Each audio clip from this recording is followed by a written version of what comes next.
El paraíso de los ladrones. La noche se cernía sobre la ciudad, un manto negro bordado con las luces parpadeantes de los faroles. Un silencio expectante precedía a la tormenta, un silencio que solo rompía el susurro del viento entre los edificios. En la penumbra de un callejón, 3 figuras se movían con la sigilosa precisión de gatos. Sus rostros, ocultos por las sombras, apenas dejaban entrever la determinación grabada en sus ojos. Eran los 3 mosqueteros, aunque nadie los llamaba así. Eran, simplemente, el gato, la sombra y el murciélago. Esta noche, su objetivo era la joyería Esmeralda, un lugar legendario, conocido por sus imponentes medidas de seguridad y por las fabulosas piezas que albergaba en su interior. El gato, el cerebro de la operación, revisaba por enésima vez el plano, trazado con minuciosa precisión. Cada detalle, cada ángulo, cada posible contingencia, estaba contemplado. La sombra, experta en explosivos, verificaba su equipo. Sus manos, ágiles y nerviosas, ajustaban los últimos detalles. El murciélago, silencioso y letal, se limitaba a observar, su mirada penetrante escaneando el entorno. El plan era audaz, arriesgado hasta el extremo. Un juego de precisión y sincronización, donde un solo error podía significar la cárcel o algo peor. Pero para ellos, el riesgo era parte del juego, la adrenalina, el dulce sabor de la victoria. El gato dio la señal. Un gesto casi imperceptible, un sutil movimiento de la mano. La operación comenzaba. El silencio de la noche fue roto por el suave zumbido de un pequeño artefacto. La sombra había activado el mecanismo, un ingenioso dispositivo que neutralizaba el sistema de alarma. El gato, con la destreza de un cirujano, abría la cerradura de la puerta principal, un mecanismo sofisticado que parecía inquebrantable. El murciélago, como una sombra, se deslizaba por los pasillos, neutralizando las cámaras de seguridad. El interior de la joyería era un espectáculo de luces y brillos. Collares de diamantes, relojes de oro, sortijas engastadas con piedras preciosas, todo relucía bajo la tenue luz de sus linternas. El botín era considerable, más allá de sus expectativas. La operación se desarrollaba con una eficiencia aterradora. No había margen para el error. Con la misma precisión y sigilo con que habían entrado, salieron. 3 sombras que se fundían en la noche, dejando tras de sí el vacío y el silencio. El paraíso de los ladrones, una vez más, había sido visitado. El botín, cuidadosamente guardado, aguardaba su reparto. Pero la noche aún era joven, y el silencio, un preludio de nuevas aventuras. El gran Muscari, el más original de los poetas toscanos, entró con paso resuelto en su restaurante favorito. Con vistas al Mediterráneo, el local se extendía bajo un toldo, rodeado de limoneros y naranjos. Los camareros, con sus mandiles blancos, preparaban las mesas con los distintivos de una cena elegante. Todo ello parecía acrecentar su satisfacción, que rayaba en la jactancia. Muscari poseía una nariz aguileña, como la de Dante, su cabello y el pañuelo que ceñía su cuello, oscuros y ondeantes, enmarcaban su rostro. Vestía una capa negra. Le faltaba apenas una máscara del mismo color, como si encarnara un melodrama veneciano. Se comportaba como si el oficio de trovador fuese un cargo social perpetuo, similar al de un obispo. Se aproximaba a la imagen de Don Juan tanto como lo permitía la época, sin olvidar el espadín ni la guitarra. Nunca viajaba sin el estuche de sus espadas, con las que había salido victorioso en numerosos duelos, ni sin el estuche de su mandolina, con la que acababa de serenar a la señorita Ethel Harrogate, hija, tremendamente convencional, de un banquero de Yorkshire que veraneaba en la costa. No era, sin embargo, charlatán ni niño, sino un ardiente y consecuente latino que, una vez elegido su objetivo, se entregaba a él por entero. Su poesía era tan franca como la prosa más llana. Cantaba a la fama, al vino, a la belleza femenina con una claridad tórrida, inconcebible entre los ideales o compromisos nebulosos del norte. En algunas razas, su intensidad se percibía como peligrosa, incluso criminal. Como el fuego o el mar, era demasiado simple para merecer confianza. El banquero y su hermosa hija se alojaban en un hotel contiguo al restaurante donde ahora se encontraba Muscari. Precisamente por esa proximidad, era su lugar favorito. Una rápida ojeada a la sala le indicó, sin embargo, que los ingleses aún no habían descendido. El restaurante, reluciente, estaba casi desierto. 2 sacerdotes conversaban en una mesa apartada, pero Muscari, un ferviente católico, apenas les prestó atención. En cambio, observó a una persona, cuyo atuendo contrastaba radicalmente con el suyo, levantarse de una mesa más alejada, parcialmente oculta por un naranjo enano cargado de frutos, y dirigirse hacia él. La figura vestía unos pantalones bombachos abigarrados, una corbata rosa, cuello puntiagudo y llamativas botas amarillas. Muscari intentó una mirada a la vez fija y natural, pero al acercarse a aquella aparición de extrema vulgaridad, se quedó asombrado. La cabeza no correspondía al cuerpo. Era una cabeza italiana, peluda, oscura y muy vivaz, que emergía abruptamente de un cuello rígido, como de cartón, rematado por la corbata rosa. Reconoció el rostro, a pesar del atuendo vacacional, tan inglés en su extravagancia. Era Echa, un viejo amigo, casi olvidado. Aquel joven había sido un prodigio escolar, un futuro genio europeo a los 15 años, pero su salida al mundo fue un fracaso, primero profesional, como dramaturgo y demagogo, luego en su vida privada, hasta terminar como actor, viajante, comisionista o periodista. «Echa», exclamó el poeta, irguiéndose y dando una palmada por la agradable sorpresa. «Bueno, te he visto con muchos disfraces, pero jamás pensé verte disfrazado de inglés». «Esto», respondió Echa con gravedad, «no es un disfraz de inglés, sino la ropa del italiano del futuro». La tela, fina y sedosa, se deslizaba sobre su piel como una segunda epidermis. El corte, impecable, seguía las líneas de su cuerpo con una precisión asombrosa. No era solo ropa, era una promesa de elegancia, de sofisticación, de un futuro aún por escribir. En ese caso, remarcó Muscari, confieso que prefiero al italiano del pasado. La cadencia de su habla, la elegancia de sus gestos, incluso el aroma a tabaco y cuero que lo envolvía, todo contribuía a una imagen de refinamiento que los hombres de hoy, con sus prisas y sus tecnologías, parecen haber perdido. Recuerdo una noche en Florencia, bajo un cielo estrellado. Él, sentado en una terraza, con un vaso de vino tinto en la mano, me hablaba de Dante y de Petrarca como si fueran amigos íntimos. No era solo erudición, era pasión, una pasión que vibraba en cada palabra, en cada mirada. Esa pasión, esa intensidad, es algo que escasea en nuestros días.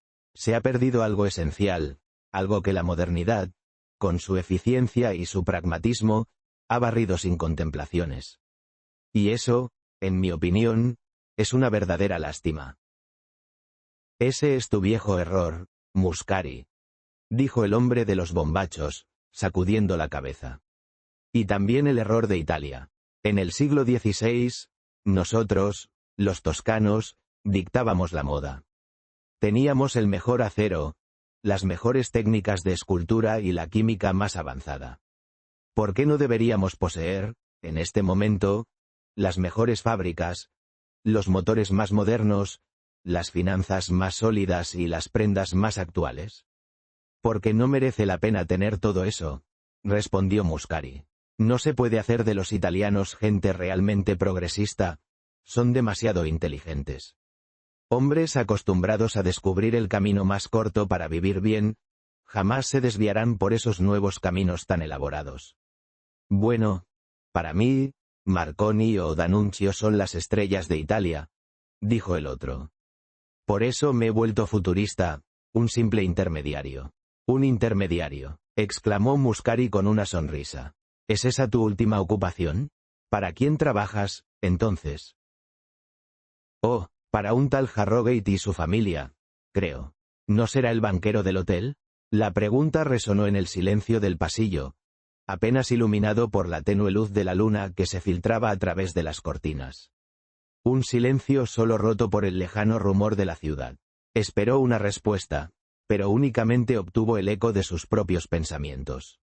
La idea, absurda a primera vista, comenzaba a tomar forma en su mente. El hombre corpulento, con sus dedos engarzados en un anillo de oro demasiado ostentoso, la había estado observando con una insistencia que la incomodaba. Su mirada, fría y calculadora, le había provocado una sensación de malestar que ahora se intensificaba. ¿Sería él, el banquero del hotel, con sus secretos y sus sombras? La posibilidad, aunque improbable, le erizaba la piel. Necesitaba averiguarlo. Ese es el hombre, respondió el intermediario. La afirmación, seca y precisa, resonó en el silencio del callejón. El hombre en cuestión, de espaldas a ellos, parecía ajeno al peso de la mirada que lo juzgaba. Su gabardina oscura se confundía con la penumbra, acentuando la sensación de misterio que lo envolvía. Un leve movimiento de su mano, apenas perceptible, bastó para que el intermediario asintiera con una inclinación casi imperceptible de cabeza. La operación estaba a punto de comenzar. ¿Paga bien?, preguntó el trovador, con inocente curiosidad. «Me pagará», dijo Hecha con una sonrisa enigmática. «Pero soy una clase peculiar de intermediario. No espero dinero de usted, ni favores. Mi pago es diferente. Se trata de un servicio, algo que me debe y que solo podrá saldar cuando yo lo considere oportuno. Entienda que esto no es una negociación. O acepta mis condiciones, o no hay trato». A continuación, cambiando bruscamente de tema, dijo: «Tiene una hija y un hijo. La niña, de ojos grandes y oscuros como el carbón, heredó la melancolía de su madre. El niño, en cambio, era una réplica en miniatura de su padre, inquieto, de risa fácil y con una mirada que destellaba picardía. Entre ellos, una diferencia de edad considerable, un abismo que a veces parecía insalvable, a veces, un puente invisible que los unía en silencios cómplices. Él, el mayor, la protegía con una ternura casi sobreprotectora. Ella, la pequeña, lo admiraba con una devoción ciega. Sus juegos infantiles, sus peleas, sus reconciliaciones, eran el eco constante de una casa que, a pesar de sus sombras, vibraba con la fuerza de un amor familiar profundo, aunque a veces silencioso. «La hija es divina», afirmó Muscari. «El padre y el hijo son humanos, supongo. Pero, dadas sus cualidades inofensivas, ¿no representa ese banquero un espléndido apoyo para mi argumento? Harrogate tiene millones, y yo, bueno, un agujero en el bolsillo. Sin embargo, no podrías decir que él es más listo que yo, ni más osado, ni siquiera que posee más energía. No es inteligente. Sus ojos son como botones azules. Carece de energía. Se mueve de una silla a otra como un paralítico. Es un consciente y amable cabeza hueca, pero ha acumulado dinero simplemente porque se dedica a coleccionarlo, como un muchacho colecciona sellos. Tú eres demasiado fuerte mentalmente para dedicarte a los negocios, Hecha. No avanzarás. Para ser lo suficientemente inteligente como para conseguir todo ese dinero, uno debe ser lo suficientemente estúpido como para desearlo. Yo soy lo bastante estúpido para eso», dijo Hecha, sombrío. «Pero te sugeriría que reservaras tu crítica para el banquero, pues ahí viene».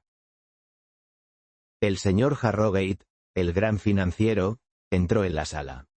Anciano corpulento, de ojos azules irritados y un bigote gris arenoso, su imponente figura recordaba a la de un coronel.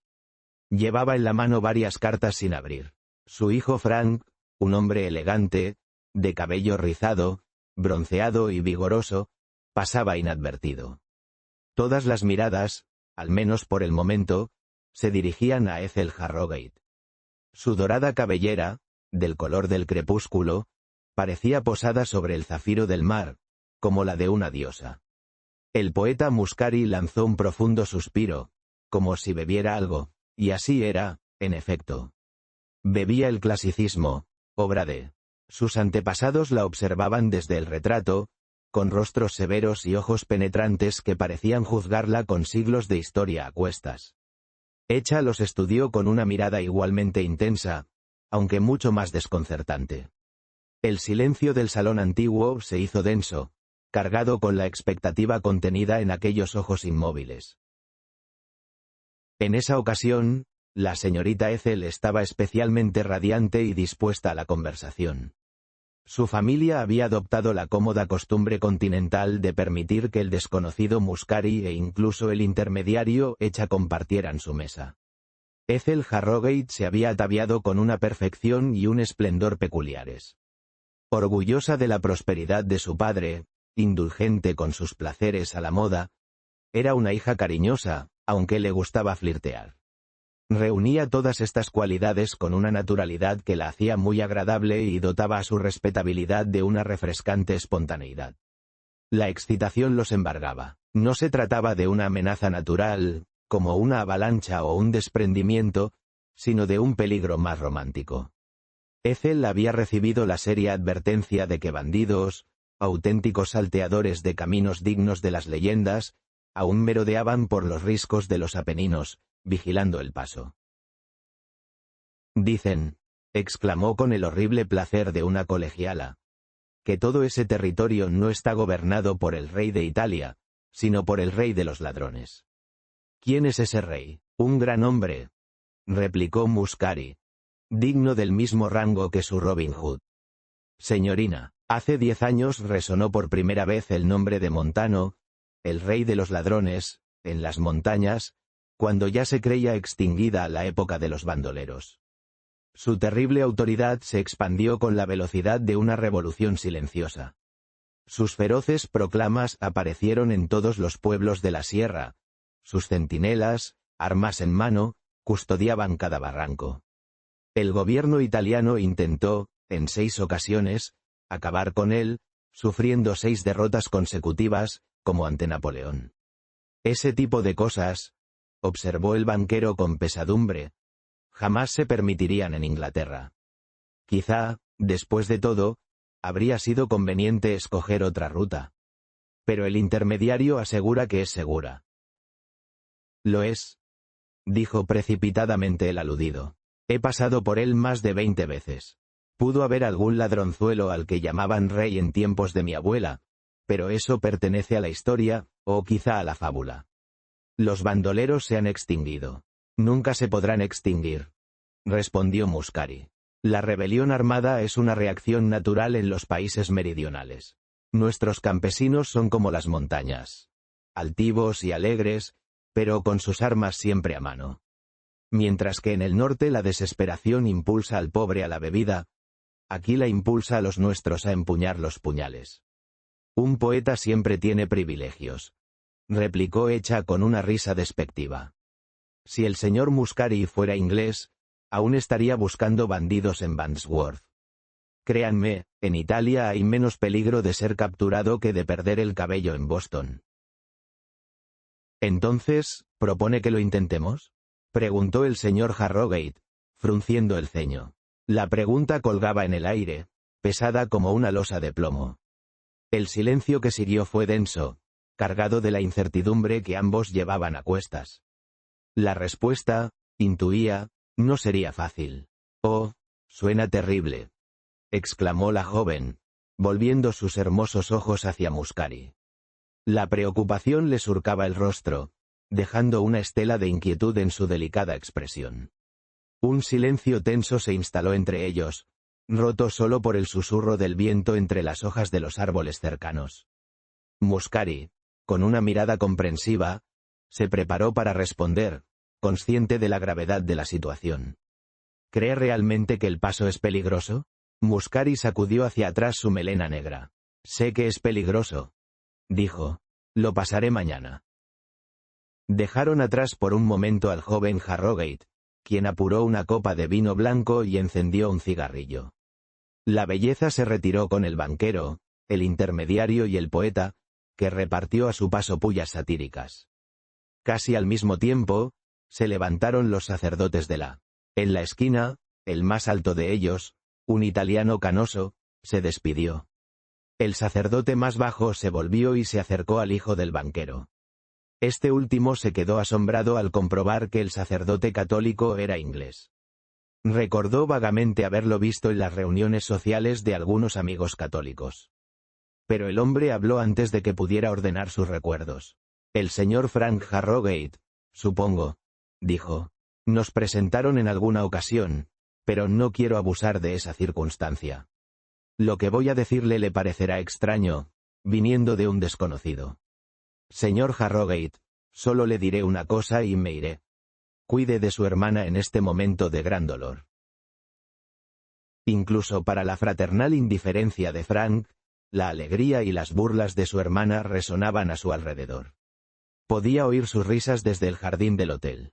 Perplejo, se quedó mirando a su interlocutor. ¿Se refiere a los bandoleros?, preguntó, su voz apenas un susurro en la penumbra del mesón. Un silencio tenso respondió a su pregunta, roto solo por el crepitar de las brasas en el hogar. La tensión era palpable, un peso invisible que se asentaba sobre los presentes. Esperó, observando los rostros sombríos a la luz vacilante de las llamas. Finalmente, un hombre de rostro curtido y mirada penetrante asintió con un gesto apenas perceptible. Pero al instante, recordando un vago temor en su interior, dijo: ¿O está usted pensando en Muscari? La pregunta resonó en el silencio de la habitación, apenas interrumpido por el tic-tac monótono del reloj de pared. Él se encogió de hombros. La luz de la tarde dibujaba sombras largas sobre su rostro cansado. No respondió de inmediato, sus ojos fijos en el punto donde la pared se encontraba con el suelo, como si allí encontrara alguna respuesta.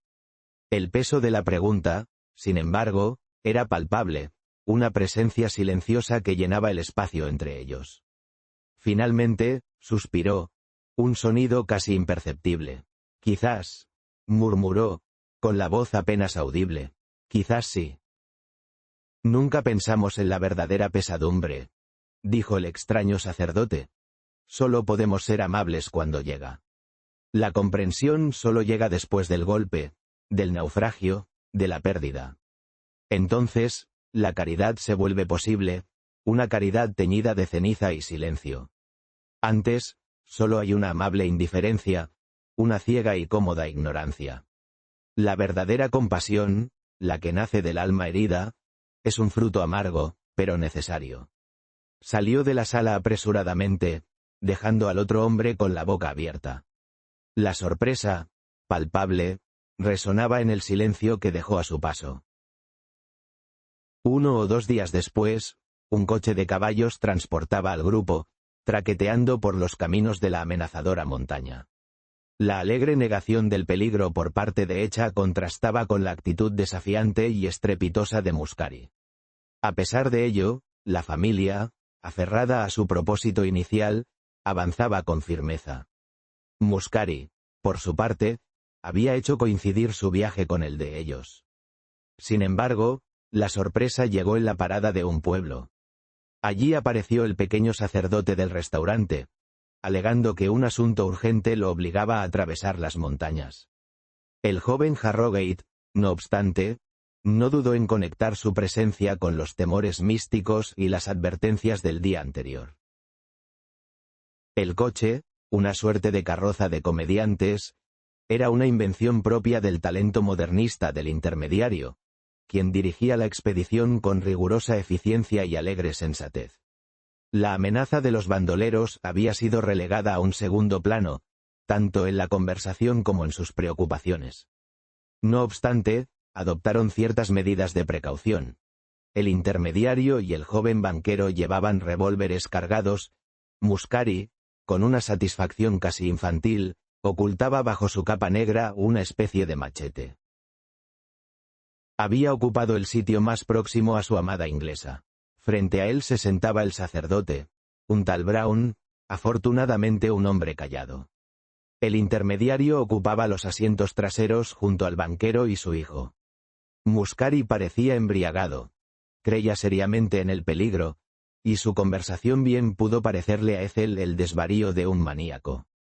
Pero había algo en el espectacular ascenso, mientras avanzaban entre despeñaderos cubiertos de árboles, que impulsaba su espíritu y la hacía elevarse a disparatados cielos púrpura, con soles rodantes. El camino blanco serpenteaba como un gato salvaje, bordeando oscuros precipicios y adentrándose en promontorios como un lazo. Y, sin embargo, a pesar de la altitud, el silencio del desierto florecía como una rosa. Los campos, bañados por el sol, se coloreaban con la misma vivacidad que un martín pescador, un papagayo o un colibrí. Los matices de miles de flores resplandecían por doquier.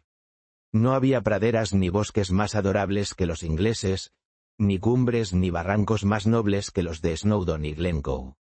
Pero Ethel Harrogate nunca había visto aquellos parques. Meridionales acometían las astilladas cimas nórdicas, las gargantas de Glencoe, cargadas con los frutos de Kent. Allí no había nada de esa frialdad y desolación que, en Gran Bretaña, se asocian con las alturas y los paisajes extravagantes. Más bien se trataba de un palacio de mosaicos, desgarrado por terremotos, o como un jardín de tulipanes holandés, volado con dinamita. «Es como los jardines de Kew en Beachy Head», dijo Ethel. «Es nuestro secreto», respondió él. «El secreto del volcán. Ese es también el secreto de la revolución. Que algo puede ser violento y, al mismo tiempo, fructífero.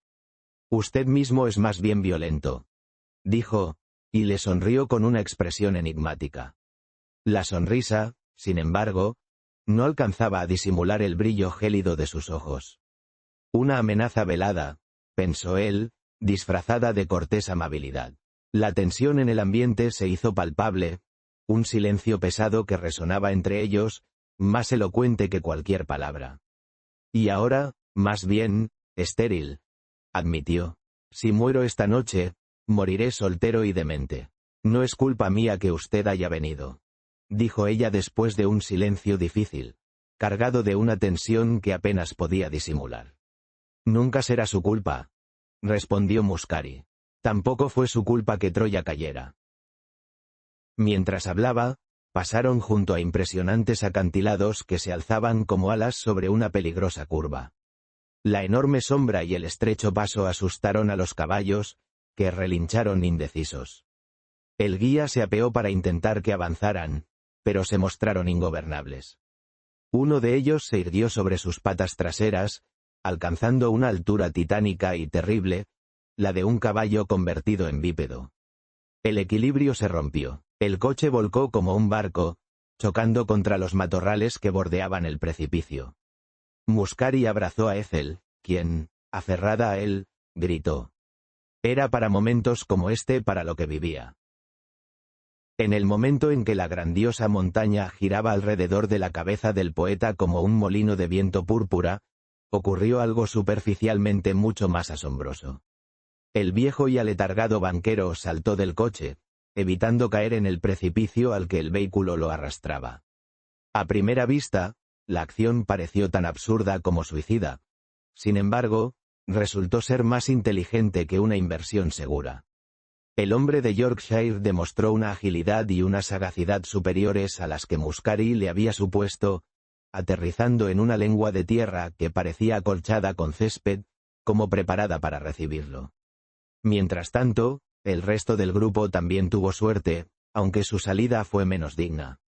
Inmediatamente después de una curva abrupta, se encontraron con una hondonada cubierta de hierba y flores, una pradera hundida, una especie de bolsillo de terciopelo verde, como si unas cortinas se hubieran corrido en las laderas de las colinas. Hasta ella llegaron todos, tambaleantes e inseguros, aunque con daños leves, contentos de que su equipaje y el contenido de sus bolsillos estuvieran desperdigados sobre la hierba. El coche accidentado aún colgaba del precipicio, enredado entre los arbustos, y los caballos corcoveaban dolorosamente, intentando evitar el vacío. El primero en sentarse fue el pequeño sacerdote, que se frotaba la cabeza con expresión de sorpresa. Frank Harrogate lo oyó murmurar para sí. ¿Por qué demonios hemos ido a parar justo aquí? Miró el revoltijo de objetos a su alrededor y recogió su destartalado paraguas. Más allá, el amplio sombrero de Muscari yacía junto a una carta de negocios sellada. Tras una rápida ojeada a la dirección, el sacerdote se la devolvió al viejo Harrogate. A su otro lado, la hierba ocultaba parcialmente la sombrilla de la señorita Ethel. Un poco más lejos, observó un pequeño y curioso frasco de cristal, de apenas unos centímetros de altura. El sacerdote lo recogió, lo destapó con facilidad, aspiró su contenido y su rostro palideció, adquiriendo un tono terroso. «Por Dios santo», murmuró, «no puede ser de ella. ¿Acaso se ha sumido ya en la locura?». La carta, amarillenta y deshilachada por el tiempo, temblaba en sus manos. Las palabras, escritas con una caligrafía elegante pero temblorosa, lo golpeaban como un puñetazo en el estómago. No podía creer lo que leía. Aquellas líneas, llenas de desesperación y un dolor lacerante, solo podían provenir de alguien al borde del abismo. Alguien a quien creía conocer, pero que ahora se le presentaba como una completa desconocida. Un escalofrío le recorrió la espalda. La verdad, tan cruel y despiadada, se revelaba ante él sin contemplaciones. La pesadumbre se instaló en el silencio de la tarde, una opresión invisible que se extendía como una niebla gris. El aire, denso y cargado de humedad, parecía ahogar cualquier atisbo de alegría. Las hojas de los árboles, antes vibrantes de vida, ahora permanecían inmóviles, sumidas en una quietud sepulcral. Un silencio pesado, roto solo por el lejano lamento de un pájaro solitario, acentuaba la sensación de desasosiego. La casa, grande y sombría, parecía conspirar con ese mismo sentimiento de tristeza. Sus muros, testigos mudos de innumerables momentos, parecían exhalar un suspiro de melancolía. El sol poniente, débil y descolorido, proyectaba largas sombras que se alargaban como dedos espectrales, invadiendo cada rincón. Una profunda soledad se apoderó de mí, una soledad que traspasaba los límites de la simple ausencia física. Era una soledad que se anidaba en el alma, un vacío insondable que parecía devorarme desde dentro. La pesadumbre, antes una simple sensación, se había convertido en una presencia tangible, un peso ineludible que me oprimía el pecho. Y en ese silencio, en esa soledad, en esa pesadumbre, encontré una extraña y desoladora paz. Lo guardó en el bolsillo interior de su chaleco, junto al corazón. El roce de la fina seda contra su piel le produjo un escalofrío, más de nerviosismo que de frío. Sabía que allí, oculto a la vista, el objeto representaba mucho más que su valor material. Era un peso, una promesa, una carga. Creo que tengo una justificación para hacerlo, dijo, al menos hasta que averigüe algo más. Necesitaba tiempo para pensar, para ordenar las piezas del rompecabezas en que mi vida se había convertido. La presión era insoportable, una losa de granito sobre mi pecho que me impedía respirar con normalidad. Y la única manera de liberarme, aunque fuera momentáneamente, era esta. Una tregua necesaria antes de enfrentarme a la verdad, sea cual sea. Con ojos compasivos, la miró. En ese instante, Muscari extraía a la joven de entre las flores, diciéndole: «Hemos caído en el cielo. Esto es una señal. Los mortales suben y caen, sí, pero solo los dioses y las diosas pueden caer hacia arriba». Y ciertamente, emergió de aquel mar de colores tan hermosa y alegre, que la sospecha del sacerdote se desvaneció. Después de todo, pensó, es posible que el veneno no sea suyo.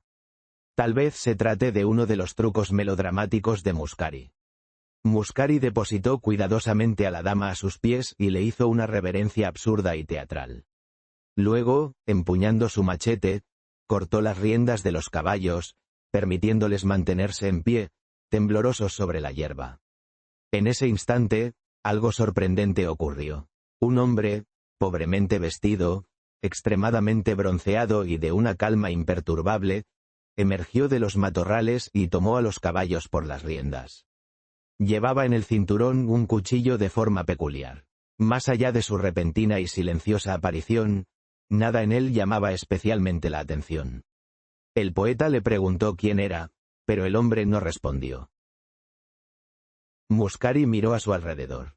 El grupo estaba confuso y asustado. Desde un saliente, debajo del lugar donde se encontraban, otro hombre, curtido y andrajoso, los observaba. Apoyado sobre los codos, en la hierba, sostenía una escopeta recortada bajo el brazo. Luego, dirigió la mirada al camino por el que habían caído. Allí divisó los cañones de otras 4 carabinas y 4 rostros con ojos brillantes, inmóviles. «¡Bandidos!», exclamó Muscari con una alegría monstruosa. «Nos han tendido una emboscada. Echa, si tienes la amabilidad de dispararle al cochero, aún podremos abrirnos paso, solo son 6». «¿Al cochero?», preguntó Echa, sombrío, con las manos en los bolsillos. «Resulta que el cochero es un criado del señor Harrogate». «Entonces, dispárale con más razón», gritó el poeta con impaciencia. «Lo han sobornado para traicionar a su señor. Pongan a la dama en el centro», continuó, «y rompamos la línea en ese punto, como un relámpago». Destrozando la hierba y las flores a su paso, avanzó temerariamente hacia las 4 carabinas. Pero al comprobar que nadie lo seguía, excepto el joven Harrogate, se dio la vuelta y blandió el machete, animando a los demás a que avanzaran. El intermediario, sin embargo, se mantuvo inmóvil, bloqueando el camino en el centro del anillo de hierba, con las manos en los bolsillos. Su rostro italiano, delgado e irónico, pareció agrandarse con la luz vespertina. «¿Pensaste, Muscari, que yo era un fracasado entre nuestros camaradas del colegio?», dijo. «Creíste que tú eras el exitoso. Pero he tenido más éxito que tú y ocuparé un lugar privilegiado en la historia. He vivido empresas épicas, mientras que tú te limitabas a escribir sobre ellas». «Vamos, deja de decir tonterías», lo interrumpió Muscari bruscamente desde arriba. «¿Te vas a quedar ahí quieto, diciendo esas bobadas? Hay una dama que salvar y 3 hombres que pueden ayudarte. ¿Sabes cómo podrían llamarte?». «Me llamo Montano», exclamó el extraño intermediario con voz ampulosa. «Soy el rey de los ladrones, y les doy la bienvenida a mi palacio de verano». Apenas terminó de hablar, 5 hombres surgieron de los matorrales. Silenciosos, con las armas en la mano, aguardaron sus órdenes. Uno de ellos portaba un papel. «A este pequeño y bonito nido donde celebramos nuestro picnic», prosiguió el bandido con la misma sonrisa, aunque ahora más siniestra, «se le conoce, junto con las cavernas que hay debajo, como el paraíso de los ladrones. Es mi principal refugio en estas colinas, pues, como habrán notado, este nido de águilas es invisible desde el camino y el valle. Es algo más que inexpugnable, es imperceptible. Aquí vivo la mayor parte del tiempo, y aquí moriré, sin duda, si los gendarmes consiguen seguir mi rastro. No soy de esos criminales que reservan algo para la defensa, sino de los que reservan su última bala para sí mismos». Todos lo miraban conmocionados y en silencio. Solo el padre Brown, con un profundo suspiro de alivio, siguió jugando con el pequeño frasco que llevaba en el bolsillo. «Gracias a Dios», murmuró, «eso es lo más probable. El veneno pertenece al jefe de los ladrones, sin duda. Lo lleva consigo para no ser capturado vivo, como Catón. El rey de los ladrones, sin embargo, continuó su discurso. Una peligrosa cortesía se desprendía de cada palabra, de cada gesto, de cada pausa calculada. Su voz, suave como la seda, envolvía a sus oyentes en una red de promesas y amenazas, tan inextricable como la más compleja de sus trampas. La audiencia, cautivada por su encanto venenoso, permanecía en silencio, presa de una fascinación tan letal como la daga que el rey llevaba oculta bajo su lujoso ropaje. «Solo me queda explicarles a mis huéspedes», dijo, «las condiciones en que tengo el placer de retenerlos. No necesito escenificar el viejo ritual del rescate que podría exigir, y, en realidad, esto solo afecta a una minoría del grupo. Mañana, al amanecer, liberaré al reverendo padre Brown y al famoso señor Muscari, y los escoltaré hasta nuestros puestos de avanzada. Los poetas y los sacerdotes, si me permiten la simplicidad de la expresión, nunca tienen dinero. Y así, como es imposible obtener nada de ellos, tenemos la oportunidad de mostrar nuestra admiración por la literatura clásica y nuestra reverencia por la Sagrada Iglesia. Se detuvo con una sonrisa desagradable. El padre Brown parpadeó varias veces y, de pronto, pareció escucharlo con gran atención. El capitán de los bandidos tomó el papel de su ayudante y, mirándolo por encima, dijo: Mis intenciones se detallan en este documento, el cual distribuiré enseguida y que, posteriormente, se colocará en un árbol de cada pueblo del valle y en todos los cruces de caminos en las colinas. No quiero abrumarlos con palabras innecesarias, podrán comprobarlo todo por sí mismos. En esencia, mi proclama es la siguiente. He capturado al millonario inglés, Mr. Samuel Harrogate, un coloso de las finanzas. Entre sus pertenencias he encontrado billetes y bonos por valor de 2000 libras, que él mismo me ha entregado. Para que esto no parezca una afirmación gratuita ante un público crédulo, sugiero que lo que debería ocurra sin demora, que el señor Harrogate me entregue las 2000 libras que lleva consigo. El banquero lo miró con las cejas hundidas, el rostro colorado y malhumorado, aunque aparentemente acobardado. El salto del carruaje parecía haberle agotado la virilidad. Había retrocedido con torpeza canina cuando su hijo y Muscari hicieron un valiente movimiento para escapar de la trampa. Y ahora, su mano roja y temblorosa se dirigía al bolsillo. De su chaleco, extrajo unos papeles y varios sobres. Se los entregó al bandido. «Excelente», exclamó el forajido con alegría. «Por ahora, todo marcha a la perfección. Resumiré los puntos de mi proclama para que sea publicada cuanto antes en toda Italia. El tercer punto concierne al rescate. Pido a los amigos de la familia Harrogate 3000 libras, una suma que, estoy seguro, resultará casi insultante para ellos. ¿Quién no pagaría el triple por asociarse tan solo un día con semejante círculo familiar?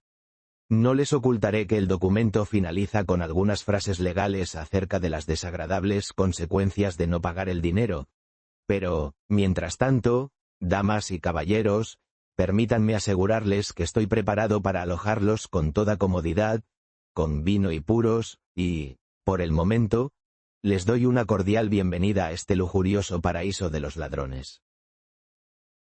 Durante todo el discurso, los hombres de aspecto dudoso, armados con carabinas y sucios sombreros, observaron en silencio.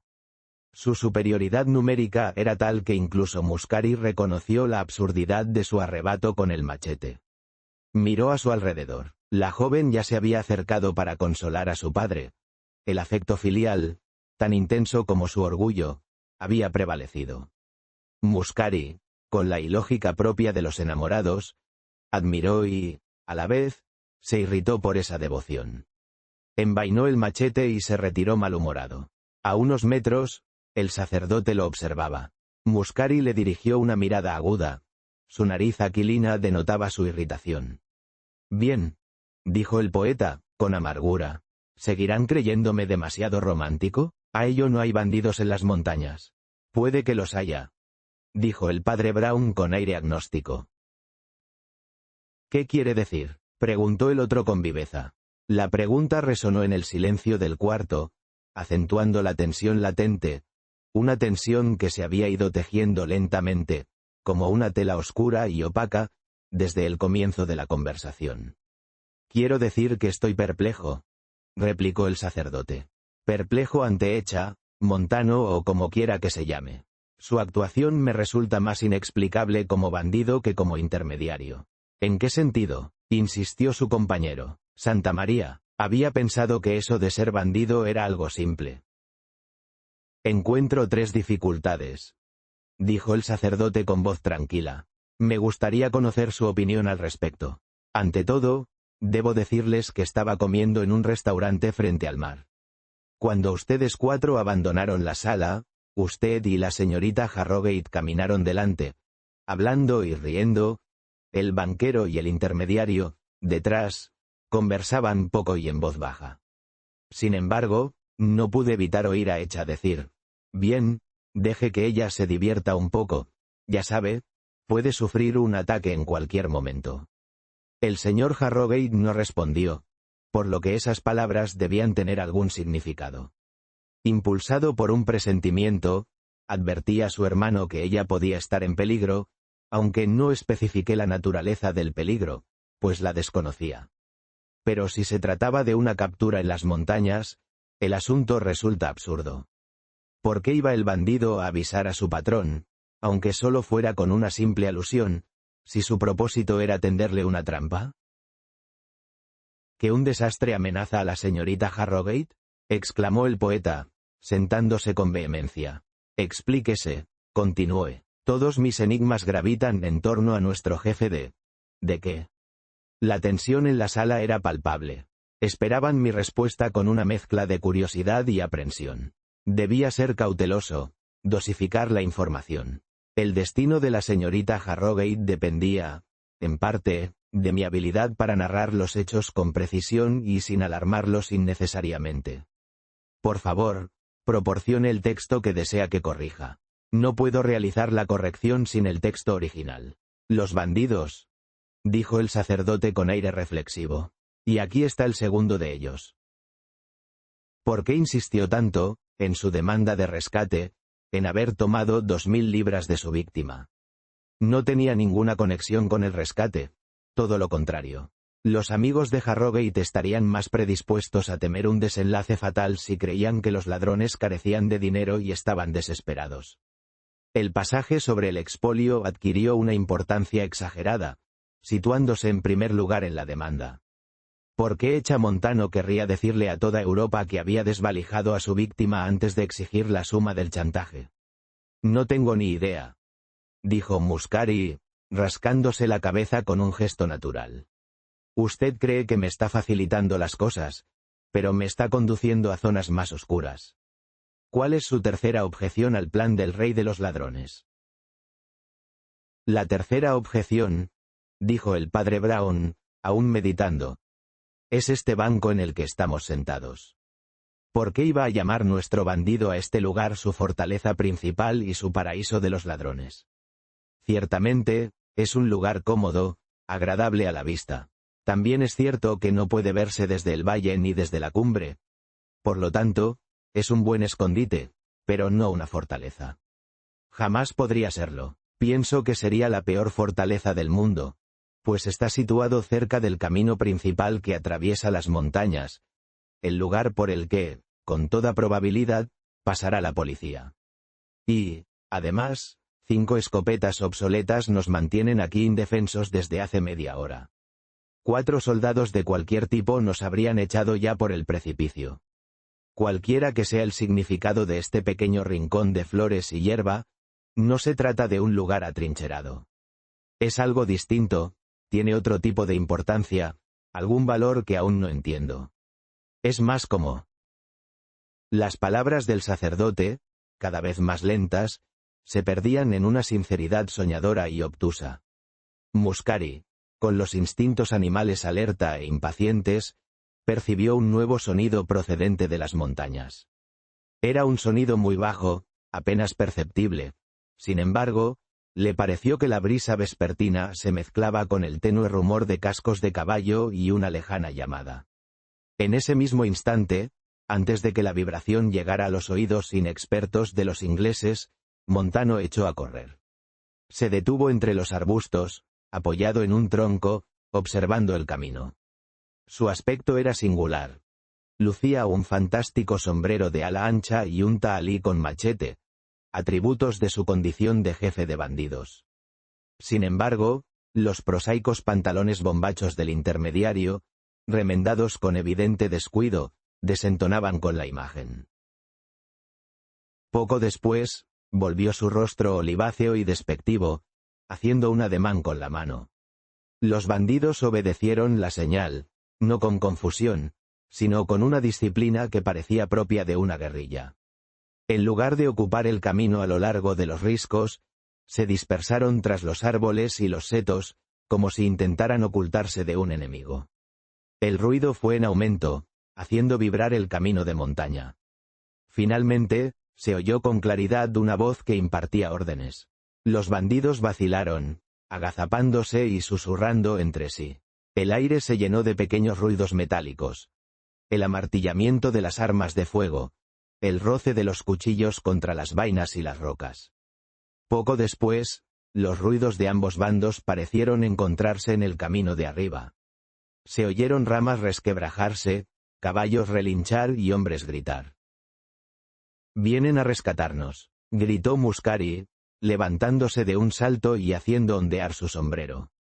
«Los gendarmes están sobre ellos. Por la libertad, contra los tiranos. Seamos rebeldes contra los ladrones. No lo dejemos todo en manos de la policía. Esto es terriblemente moderno. Caigamos sobre la retaguardia de esos rufianes. Los gendarmes nos están rescatando, amigos, rescatemos a los gendarmes». Arrojando el sombrero sobre las ramas del árbol, sacó de nuevo su machete y comenzó a escalar la loma que conducía al camino. Frank Harrogate dio un salto y corrió a ayudarlo, revólver en mano.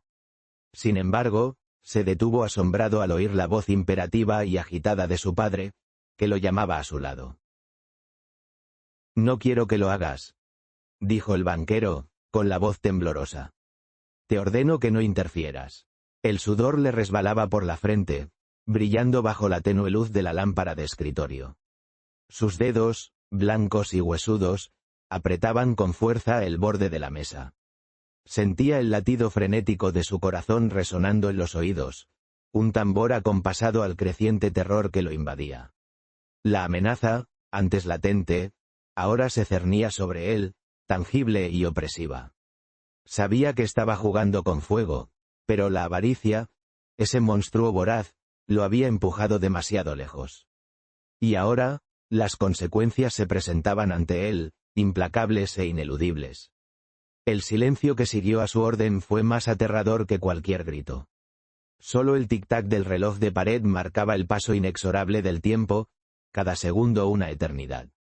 «Pero, padre», dijo Frank, excitado, «un caballero italiano se ha puesto al frente. No puedes esperar que un inglés se quede atrás». «Es inútil», dijo el hombre mayor, temblando violentamente. «Es inútil. Tenemos que rendirnos a nuestra suerte». La derrota era inminente. La sentía en los huesos, en el hedor a pólvora que impregnaba el aire, en el silencio expectante que precedía al último suspiro. Había luchado con valentía, con la desesperación de quien sabe que la esperanza se agota, pero la superioridad del enemigo era aplastante. No quedaba nada que hacer, solo aceptar el amargo sabor de la derrota y esperar lo que el destino les deparara. El padre Brown miró al banquero. Instintivamente, llevó la mano al corazón. En realidad, la posó sobre el frasco de veneno. Su rostro se iluminó con la reveladora luz de la muerte. Mientras tanto, Muscari, sin esperar refuerzos, escaló hasta el camino y golpeó con fuerza en el hombro al rey de los bandoleros, haciéndolo tambalear. Montano blandió su machete. Sin mediar palabra, Muscari lanzó un golpe hacia la cabeza de Montano, quien se vio obligado a parar el ataque y esquivarlo. Pero en cuanto las dos armas blancas entrechocaron, el rey de los ladrones arrojó deliberadamente la suya al suelo y rió. «¿Para qué seguir?», dijo con desidia, una desidia que parecía emanar de la misma Italia. «Esta condenada farsa está a punto de acabar. ¿Qué quieres decir, cobarde?», jadeó con acento agudo el poeta, arrebatado. «¿Acaso tienes tan poco coraje como honestidad? Todo en mí es vergonzoso», respondió el exintermediario con buen humor. «Soy actor, y si alguna vez tuve un carácter privado, lo he olvidado. Soy tan bandolero como intermediario. Solo soy un puñado de máscaras, y tú, si quieres, puedes pelearte con ellas». Rió con un placer infantil, retornando a su ambigüedad habitual. Dio la espalda a la escaramuza que se desarrollaba más arriba. La oscuridad se extendía por las paredes de la montaña, dificultando la visión del combate. Unos hombres impulsaban sus caballos contra un grupo de bandoleros que, más que combatir, parecían empeñados en obstaculizar el avance de los invasores, esquivándolos con más ahínco que enfrentándolos. Recordaban más a manifestantes que obstruyen el paso de la policía que a la imagen de forajidos sedientos de sangre forjada por el poeta. Confuso, miró a su alrededor. En ese instante, sintió una palmadita en el hombro. A su lado, como un pequeño Noé con su gran sombrero, se encontraba el extraño sacerdote, dispuesto a dirigirle unas palabras. «Señor Muscari», dijo el clérigo, «en esta extraña crisis, el protagonismo sobra. Le diré, sin ánimo de ofender, que hará mejor en quedarse quieto y no entorpecer el trabajo de los gendarmes. Ellos se encargarán de todo. Permítame una impertinencia, pero ¿le preocupa esa joven? Me refiero a si le preocupa lo suficiente como para casarse con ella y ser un buen esposo». «Sí», dijo el poeta con simpleza. El silencio que siguió fue denso, cargado de la misma quietud que habitaba en sus ojos, oscuros y profundos como pozos sin fondo. Observaba el mar, inmóvil, como si esperara una respuesta de las olas. El viento susurraba entre las rocas, un rumor que parecía murmurarle secretos al oído. Él, sin embargo, permanecía inmutable, perdido en la contemplación de la inmensidad. Solo el leve movimiento de su pecho delataba que aún vivía, que aún respiraba bajo el peso de aquella silenciosa carga. La tarde moría, pintando el cielo con tonos rojizos y violetas, un espectáculo grandioso que parecía ignorar por completo. Su mirada, fija en el horizonte, permaneció inalterable, un faro en la creciente oscuridad. ¿Lo quiere ella? La pregunta resonó en el silencio de la habitación, pesada como una losa de mármol. No era una pregunta cualquiera. Era una acusación velada, una espina clavada en el corazón. Él la miró, buscando una respuesta en la profundidad de sus ojos, pero solo encontró un vacío inquietante. El silencio se prolongó, denso y opresivo, mientras la tensión se hacía palpable en el aire. Finalmente, él respondió, con la voz apenas un susurro: «No lo sé. No estoy seguro de nada». Las palabras quedaron suspendidas en el aire, frágiles como alas de mariposa a punto de romperse. Ella se volvió, su silueta recortándose contra la tenue luz de la ventana, una figura enigmática y distante. La pregunta, sin embargo, seguía resonando, una melodía triste y repetitiva en la sinfonía del silencio. «Así lo creo», respondió con la misma gravedad. La tarde se cernía, opaca y silenciosa, como un velo gris sobre la ciudad. El aire, denso y cargado de una humedad persistente, se le pegaba a la piel. Sentía el peso de la responsabilidad, una losa fría en el pecho, mientras observaba el crepúsculo teñir de un morado fúnebre el cielo. La conversación, breve y lacónica, aún resonaba en sus oídos, un eco inquietante en el silencio que se extendía a su alrededor. Sabía que la decisión tomada, aunque necesaria, dejaría una marca indeleble, una cicatriz en el alma. El futuro, incierto y amenazante, se abría ante él como un abismo oscuro y profundo. «Entonces, vaya allí y pídaselo», dijo el sacerdote. «Ofrezcaile todo lo que pueda, ofrezcaile el cielo y la tierra si estuviera en su mano conseguirlos. No nos queda tiempo». «¿Por qué?», preguntó atónito el hombre de letras. La pregunta resonó en el silencio del estudio, tan aguda como el filo de una navaja. El pintor, con las manos manchadas de óleo y la mirada perdida en el lienzo inconcluso, no respondió de inmediato. Un largo suspiro escapó de sus labios, cargado de una tristeza profunda que parecía emanar de la misma tela que tenía ante sí. Finalmente, con voz apenas audible, murmuró: «Porque la belleza, a veces, es demasiado dolorosa para ser soportada». «Porque su maldición viene por ese camino», dijo el padre Brown. La niebla, espesa y húmeda, se aferraba a los cipreses como un sudario. El aire, cargado de un olor a tierra mojada y algo indefinidamente fétido, parecía oprimir el pecho. El silencio, roto solo por el crujir de las ramas bajo el peso de la humedad, era más inquietante que cualquier grito. El padre Brown, con su pequeña figura envuelta en su largo abrigo, parecía una sombra más entre las sombras. Observaba el camino, una estrecha senda que se perdía en la bruma, con una expresión de profunda concentración.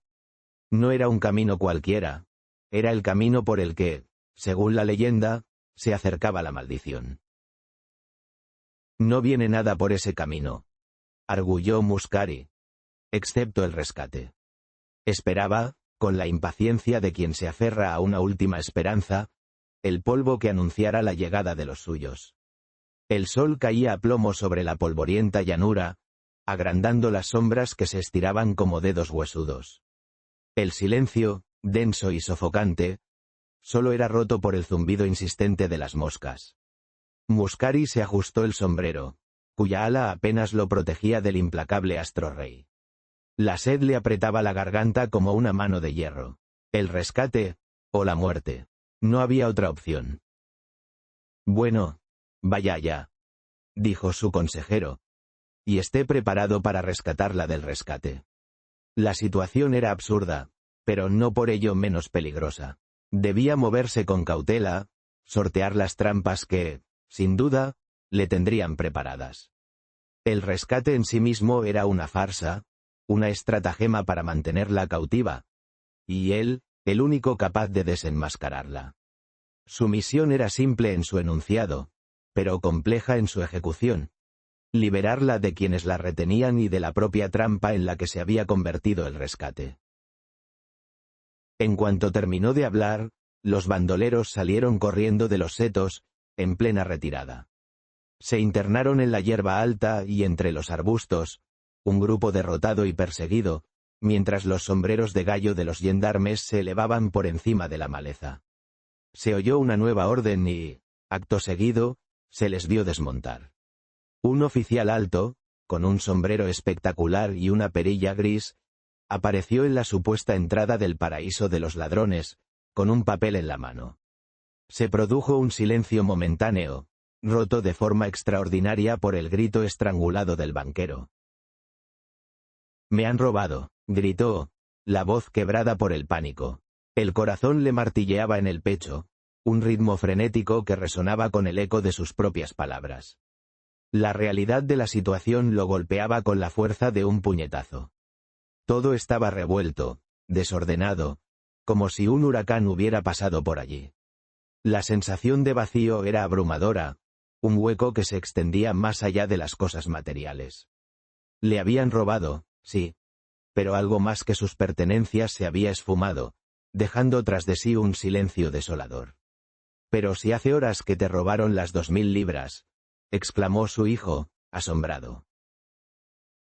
«No, no las 2000 libras», dijo el financiero con una terrible y repentina tranquilidad, sino un pequeño frasco. Contenía un polvo blanco, finísimo, casi imperceptible a la vista. Un polvo que, según él, poseía el poder de cambiar el curso de las cosas. Lo agitó levemente. El frasco tintineó con un sonido seco y misterioso. Sus ojos, oscuros y profundos, parecían reflejar la misma inquietante luminosidad del contenido. Hablaba con una calma que contrastaba violentamente con la gravedad de sus palabras, una calma que solo podía provenir de una profunda convicción o de un miedo aún más profundo. El silencio que siguió fue denso, cargado de una expectativa que oprimía el pecho. El policía, con su perilla gris, atravesó la pradera. Se encontró con el rey de los ladrones. Le propinó unas palmadas en el hombro, cariñosas y vigorosas a la vez, y lo empujó a un lado. «Tú también te buscarás problemas», dijo, «si continúas con esos trucos». Muscari contempló de nuevo la escena con ojo artístico. Le pareció la captura de un gran forajido acorralado.